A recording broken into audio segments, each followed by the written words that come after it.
Early childhood care and education অংশে যদি আমরা আসি তাহলে দেখব আর্লি চাইল্ডহুড কেয়ার অ্যান্ড এডুকেশনে ঠিক কি কি অংশ, কি কি বিশেষ গুরুত্বপূর্ণ অংশ আমাদের লক্ষ্য করতে হবে এবং আমাদের বিদ্যালয় স্তরে আমরা এই অংশে কাজ কি কি করতে পারি।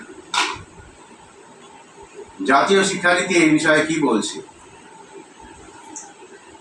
আমরা জানি যে কারিকুলাম ন্যাশনাল লেভেলে যখন তৈরি হয় তখন সেই কারিকুলামের অনুষঙ্গে সারা রাজ্যে বিভিন্ন বোর্ড তাদের কারিকুলাম তৈরি করে, টেক্সট বই তৈরি করে, স্কুল লেভেলে ক্লাসরুম টিচিং লার্নিং প্রক্রিয়া সেই অংশেই চলতে থাকে সেইভাবে। তো এখন কারিকুলাম ফ্রেমওয়ার্ক তৈরি করবার সঙ্গে সঙ্গে ন্যাশনাল এডুকেশন পলিসি 2020 বিভিন্ন level based national curriculum framework তৈরি করবার প্রস্তাবনা রেখেছে। এখন সেই লেভেলগুলো কি?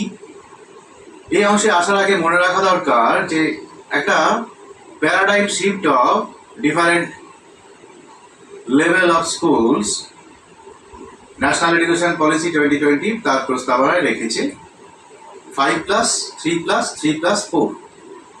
প্রথম 5 বছর যে কারিকুলাম তার নাম ফাউন্ডেশনাল স্টেজ, পরের যে 3 বছর তার কারিকুলাম প্রিপারেটরি স্টেজ, তারপরের 3 বছর মিডিল স্টেজ এবং একদম শেষে 4 বছর সেকেন্ডারি স্টেজ।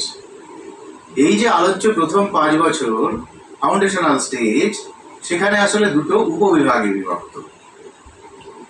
একদম নিচের দিকে যে উপবিভাগ সেটি 3 বছরের 3+ এজ, 4+ এজ এবং 5+ এজের বাচ্চাদের জন্য প্রি প্রাইমারি এডুকেশন, এবং তার অন্য যে উপবিভাগটি রয়েছে সেটি ক্লাস 1 এবং ক্লাস 2 এর বাচ্চাদের জন্য early grade reading writing program phase. এই দুই মিলে যে 5 বছরের কারিকুলাম তাকে আমরা বলতে পারি ফাউন্ডেশনাল স্টেজ কারিকুলাম। এই ফাউন্ডেশনাল স্টেজ কারিকুলামের একটি বিষয় এই early childhood care and education, যা আসলে একেবারে নিচের দিকে যে উপবিভাগ 3 বছরের বাচ্চা, 4 বছরের বাচ্চা এবং 5 বছরের বাচ্চাদের জন্য প্রযোজ্য।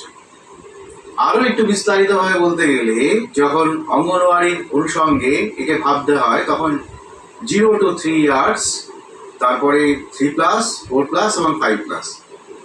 আমাদের যে স্কুল এডুকেশনের পরিপ্রেক্ষিত সেখানে 5+ এজের যে প্রি প্রাইমারি রয়েছে সেই pre primary early childhood care and education কারিকুলামের অন্তর্গত। তাহলে প্রিপারেটরি স্টেজে যে আর্লি চাইল্ডহুড কেয়ার অ্যান্ড এডুকেশনের কথা বলা হয়েছে এনইপি 2020-তে চ্যাপ্টার 1-এ, তার জন্যেই ন্যাশনাল এডুকেশন পলিসি তাদের প্রস্তাবনা মেনে NCF national curriculum framework for early childhood care and education তৈরি করা হয়েছে। তৈরি করবার কথা ন্যাশনাল এডুকেশন পলিসি বলেছে, 2020 সালেই কথা উল্লেখ রেখেছে। তো এইখানে কারিকুলামটি ঠিক কীভাবে কী কী অংশের মধ্যে থাকবে? প্রথমত হচ্ছে বাচ্চাদের হলিস্টিক ডেভেলপমেন্ট যেন হয়, সেখানে দেখতে হবে তাদের ফাউন্ডেশনাল স্টেজের pre writing, reading, activity based learning এবং প্রি নিউমেরেসি বেসড লার্নিং প্রক্রিয়া চলতে থাকে। মূলত play based learning method, story telling method, এই ধরনের আর্ট ইন্টিগ্রেটেড মেথড এখানে প্রযোজ্য হবে। এই কারিকুলামের সঙ্গে সঙ্গতি রেখে আমরা জানি যে প্রি প্রাইমারি এডুকেশনে কগনিটিভ ডোমেন, অ্যাফেক্টিভ ডোমেন এবং সাইকোমোটর ডোমেন, বৌদ্ধিক বিকাশ, মানসিক বিকাশ এবং শারীরবৃত্তীয় বিকাশ, 3 ধরনের বিকাশমান পর্যায়কে গুরুত্ব দিয়ে 5টি ডেভেলপমেন্ট